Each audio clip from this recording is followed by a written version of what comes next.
Hello students बच्चों अज की video session के तुहानूं लिखन कौशल का एक विशा करवाउण जा रही हाँ मैं। वो है कार विहार के पत्तर। प्यारे विद्यार्थियों, हुण तक तुसीं संपादक के नाम पत्तर या निजी पत्तरां की प्रैक्टिस अभ्यास किया है। इस वारी तुहाडे सिलेबस के विच ने कार विहार के पत्तर। तो बच्चों कार विहार के पत्तर का जिहड़ा फॉर्मेट है लगभग वही हुंदा जो संपादक के नाम पत्तर दे विच असीं फॉलो करते हैं। बहुत थोड़ियां जिहियां चीज़ां ने जो फॉर्मेट के विच बदलदियां ने, लाइक इहदे च हवाला नंबर दिता जाता है।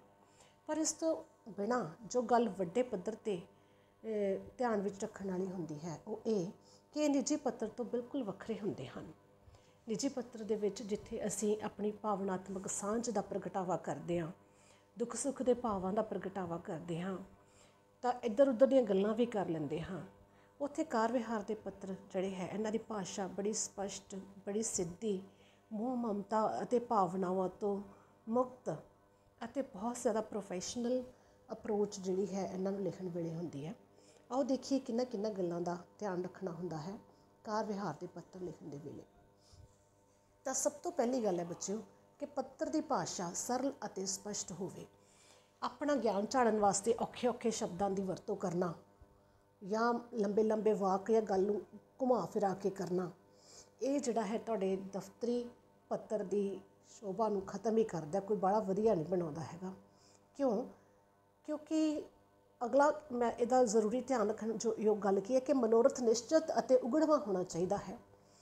जिहड़ी तुहाडी पहली गल है पत्तर की भाषा सरल अते स्पष्ट जो नहीं हुंदी, तो दूजी चीज़ जिहड़ी सानूं ध्यान विच रखण लई कहा गया है कि तुहाडे पत्तर दे विचों पत्तर लिखण दा मनोरथ स्पष्ट नज़र आवे, वो खत्म हो जाती है।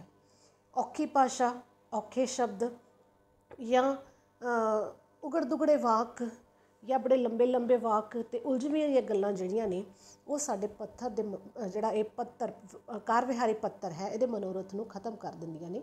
तो इहो जी भाषा होनी चाहिए है जिहदे नाल साडा पत्तर लिखण दा, चिट्ठी लिखण दा मनोरथ जिहड़ा है उगड़ के सामने आए। अगला है बच्चों कि गल तत्थां दे आधार ते कीती जावे। बहुत ज़्यादा प्रोफैशनलिज्म की लोड़ हुंदी है। तुहाडी उन्हां दे नाल कोई भावनात्मक सांझ नहीं है तो तुसीं कोई गल अपने लैवल ते इधरली उधरली झूठ तूफान या एज्यूम करके अपने वल्लों कुछ इहो जिहा नहीं कर सकते, उहदे नाल प्रभाव जिहड़ा है वधिया नहीं पैंदा। तो जिहड़ी भी गल तुसीं चिट्ठी विच लिखण जा रहे हो उहनूं तुसीं नाल नाल साबित करन वास्ते कोई हवाला, कोई रैफरेंस दे सकते हो या तुहाडे कोल दस्सण वास्ते होवे कि मैं इस आधार ते ये गल कीती। गल बेशक तत्थां के आधार पर होएगी, सच्ची होएगी, पर उसनूं लिखण लई वध तो वध निमरता ते शिष्टाचार की वरतों करनी ज़रूरी है। ये हो सकता है कि तुसीं बहुत ज़्यादा प्रैक्टिकल हो के बहुत ज़्यादा स्पष्ट शब्दावली की वरतों करो, पर ध्यान रखना कि उहदे विच शिष्टाचार नूं कोई ठेस ना पहुँचे, क्योंकि बहुत फॉर्मल हो के तुसीं ये चिट्ठी लिखनी है, निमरता भरे शब्दों की वरतों करनी है। अगला है बच्चों शब्द जोड़ां, विश्राम चिन्ह अते पैरा, सॉरी ये मिसटेक हो गई, पैरा बिंदी नहीं आनी चाहिए सी उपर, पैरा वंड का विशेष ध्यान रखना चाहिए है। तो तुहाडे गलत वरतों जिहड़ी है विश्राम चिन्हां की वो अर्थां दे अनर्थ कर दिंदी है। जिवें कि जदों विश्राम चिन्ह क्लास करवाउणी है मैं बहुत वारी बहुत सारे अध्यापक उदाहरण दिंदे आ, रोको कौमा ना जाण दिओ, मीनस उसनूं रोको जाण ना दिओ, रोको ना जाण दिओ, सो रोको ना उसनूं जाण दिओ। तो बिल्कुल एक कौमे दे नाल सेम शब्दावली दे विच अर्थ ही परिवर्तित हो जाते हैं जदों विश्राम चिन्ह की गलत वरतों होंदी है। तो बड़े ध्यान के नाल विश्राम चिन्ह लाने चाहिए हैं। गलत शब्द जोड़ फिर तुहाडी शख्सियत नूं धुंधला जिहा कर दिंदे आ। कार विहारी होवे चाहे कोई भी चिट्ठी, शब्द जोड़ जिहड़े उन्हां दी वरतों बिल्कुल सही होनी चाहिए है। अते जदों एक गल खत्म हो जाती है तो नवीं गल शुरू करने वास्ते नवे पैरे की शुरुआत करनी बहुत ज़रूरी है।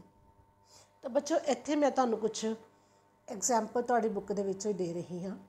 जे तुसीं देखो जिहड़ा मैं टिक कीता है ये तुहानूं दिखा रही हाँ, ये है भेजण वाले का पता, सेंडर्स एड्रैस। ठीक है, भेजण वाले का पता यानी कि तुहाडा पता जो चिट्ठी लिख रहे हुंदे हो बिल्कुल सज्जे पासे आएगा। पिंड शहर ये बिल्कुल सज्जे पासे बच्चों आएगा भेजन वाले का पता, यानी कि तुहाडा पता।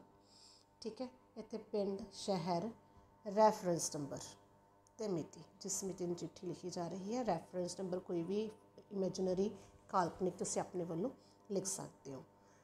ये इत्थे मैं दस दियां कि पिंड ते शहर, क्योंकि तुसीं बोर्ड एग्जाम दे विच अपीयर होवोगे तो ये उदों ही लिखोगे जो तुहानूं क्वेश्चन पेपर दे विच प्रश्न पत्र दे विच दिता गया है कि मान लो तुसीं फलाने शहर के रहने वाले हो या फलानी बस्ती के रहने वाले हो।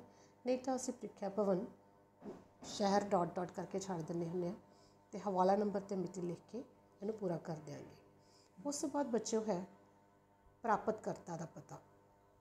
असीं बैंक मैनेजर दे शाखा प्रबंधक नूं चिट्ठी लिखनी सी तां असीं लिखिया सेवा विखे शाखा प्रबंधक comma state bank of Patiala comma पिंड का नाम ते जिले का नाम, ब्रांच कित्थे है बेगी रूदू ते बठिंडा दी है। उस तो बाद बच्चे ज़रूर लिखना हुंदा है विशा, क्योंकि किसी भी संस्था दे विच या बैंक है जिवें असीं गल करिए तां अड अड एम्पलॉई हुंदे आ जिहड़े अड अड मसलिਆਂ ਨੂੰ ਵੇਖਦੇ ਨੇ। ਤਾਂ ਇਸ ਵਿਸ਼ੇ ਨੂੰ ਪੜ੍ਹ ਕੇ ਹੀ ਅੰਦਾਜ਼ਾ ਲਗਾ ਲਿਆ ਜਾਏਗਾ ਕਿ ਤੁਹਾਡੀ ਚਿੱਠੀ ਨਾਲ ਸੰਬੰਧਿਤ ਕਾਰਵਾਈ ਕਿਹੜਾ ਅਧਿਕਾਰੀ ਕਰੇਗਾ ਤੇ ਚਿੱਠੀ ਨੂੰ ਮਾਰਕ ਕਰ ਦਿੱਤੀ ਜਾਏਗੀ। ਉਸ ਤੋਂ ਬਾਅਦ ਬੱਚੋ ਜਿਹੜਾ ਇਹ ਹੈ ਸ਼੍ਰੀਮਾਨ ਜੀ, ਇਹ ਤੁਹਾਡੇ ਹੈਗੇ ਆ ਸਤਿਕਾਰਯੋਗ ਸੰਬੋਧਨੀ ਸ਼ਬਦ। ਉਸ ਤੋਂ ਬਾਅਦ ਤੁਸੀਂ ਆਪਣੇ ਵਿਸ਼ੇ ਦੇ ਮੁੱਖ ਵਿਸ਼ਾ ਜਿਹੜਾ ਹੈ ਉਹਦੇ ਵੱਲ ਆਓਗੇ, ਜਿਹਨੂੰ ਤੁਸੀਂ ਲੈਟਰ ਦੀ ਬੋਡੀ ਕਹਿ ਦਿੰਦੇ ਹੁੰਦੇ ਹੋ। ਤਾਂ ਉਹਦੇ ਵਿੱਚ ਜੋ ਵੀ ਗੱਲਾਂ ਨੇ ਉਹ ਤੁਸੀਂ ਪੈਰਾਗ੍ਰਾਫ ਬਣਾ ਕੇ ਤੱਥਾਂ ਦੇ ਆਧਾਰ 'ਤੇ ਘੱਟ ਤੋਂ ਘੱਟ ਸ਼ਬਦਾਂ ਦੇ ਵਿੱਚ ਵੱਧ ਤੋਂ ਵੱਧ ਜਾਣਕਾਰੀ ਦੇ ਦਿਓਗੇ।